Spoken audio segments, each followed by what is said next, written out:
setting, long-term care facilities continue to be our biggest concern here in this pandemic. We are using every tool available to try to limit the residents in these facilities that are known to be sick or get sick.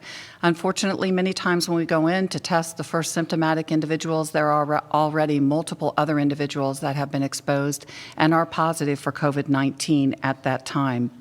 They may be symptomatic or pre-symptomatic. As you know, the Centers for Medicare and Medicaid Services has actually issued guidance prohibiting communal dining and has imposed very strict restrictions with regards to visiting, except in the end-of-life circumstances where they continue to allow this. Today, I'm taking additional steps to help further contain the spread of COVID-19 in our long-term care facilities. I've issued an order authorizing that long-term care facilities allow the transfer, discharge, or transport of otherwise relocate patients or residents in accordance with the plans and guidance from the Indiana State Department of Health. This includes transfers within a facility, transfers between facilities, and transfers across city or county boundaries. This order will help the facilities to better be able to cohort residents who have tested negative to protect them from infection. It will also allow facilities that receive ISDH approval to develop COVID-dedicated units going forward.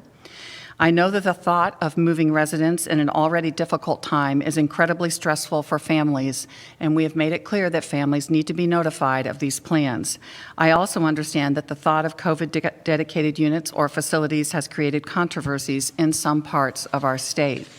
I want to assure everyone that both of these approaches are scientifically sound and not only can help protect individuals from getting COVID-19, but also can improve the quality of life for those who have tested positive. In memory care units across the state, when we've had to isolate individuals because they're COVID positive, we are getting reports that individuals are not eating and that they're basically withdrawing even further. And so if we can document that a large percentage of patients are positive, COVID-19 positive, we can once again loosen the restrictions and allow those individuals to have more interaction and be able to eat together and thereby improve their quality of life.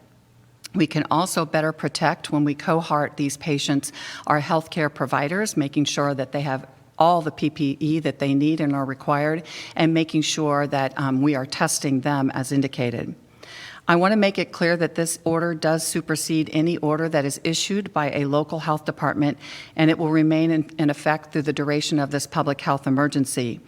This is not a decision that I made very lightly. It has been incredibly important to me that I have been supportive of local health officers and local communities across our state and have interacted very closely with them.